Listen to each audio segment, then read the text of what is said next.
এই যে দেখুন ঘরোয়া পদ্ধতিতে ঘি বানানো হয়েছে।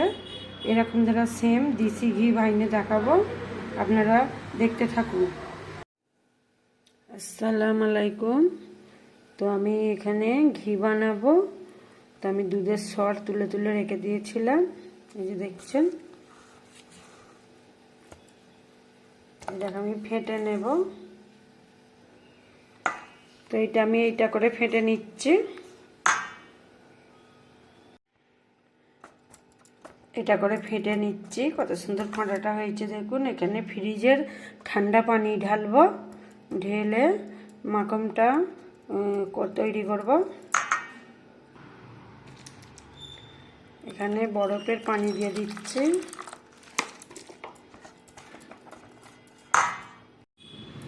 দুধের সরটা চামচে করে এরকম করে দিয়ে ভালো করে মেখে মেখে তারপরে পানি ঢেলে দিয়েছিলাম, ঠান্ডা ফ্রিজের পানি। এই দেখুন মাখনটা কত সুন্দর উঠে এসেছে। তো আমি এরম ধারা করে করে এই যে তুলছি। এটা আর একবার ঠান্ডা পানি দিয়ে ধুয়ে নেব, নিয়ে কড়াতে দিয়ে দেব। দেখতেই পাচ্ছেন এখানে আমি বরফের পানি ঢেলেছি। তো ঢালার পরে বাটারগুলো সর থেকে আলোক হয়ে গেছে।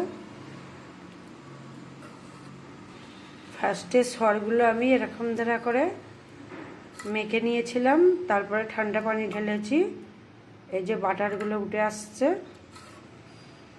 কত সুন্দর দেখুন। তো যেই বাটারগুলো এতে রেখেছিলাম ওইগুলো এই বাটিতে নিয়ে নিয়েছি। তো এখানে ঠান্ডা পানি ঢালছি, দেখুন ফ্রিজের ঠান্ডা পানি।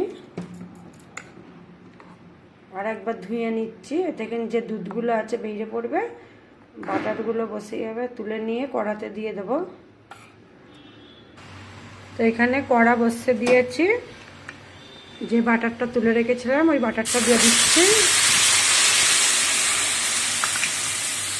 তো আপনারা দেখতে থাকুন। আমি এখন অল্প করে দুধের সর তুলে অল্প করেই আপনাদের দেখাচ্ছি।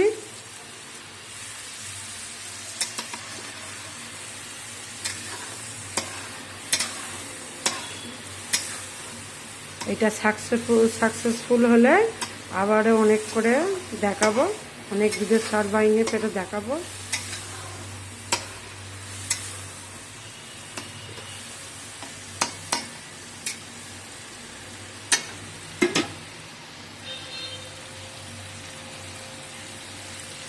তো দেখুন তেল বেরোচ্ছে, মানে ঘিটা বেরোচ্ছে এবারে আস্তে আস্তে।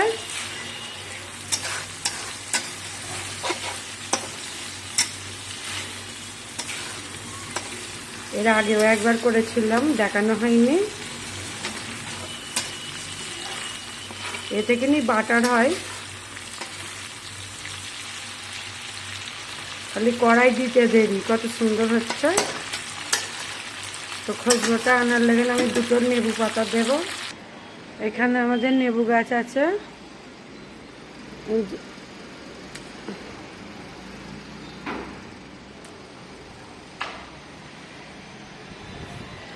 তো গাছ আছে, লঙ্কা গাছে ফুল ধরেছে, পুঁই গাছ। ওখানে ছাদে সিম গাছগুলো উঠে গেছে। তো লেবু পাতাগুলো ধুয়ে নিয়েছি, লেবু পাতাগুলো দিয়ে দিয়েছি। কত সুন্দর মানে ঘি বেরিয়ে পড়লো সর থেকে। এটা অল্প বাইনে দেখাচ্ছি আপনাদের। এরপরে আবারও ভালো করে অনেক জমে সর তুলে তুলে জমে আরও করে দেখাবো।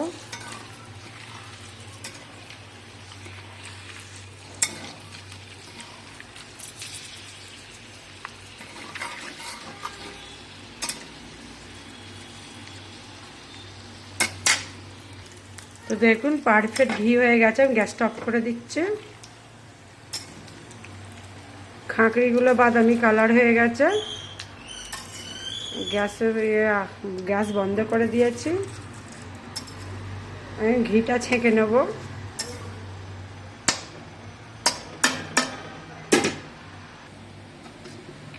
তো ঘিটা আমি ছেঁকে নিয়েছি এরকম তারের জালে।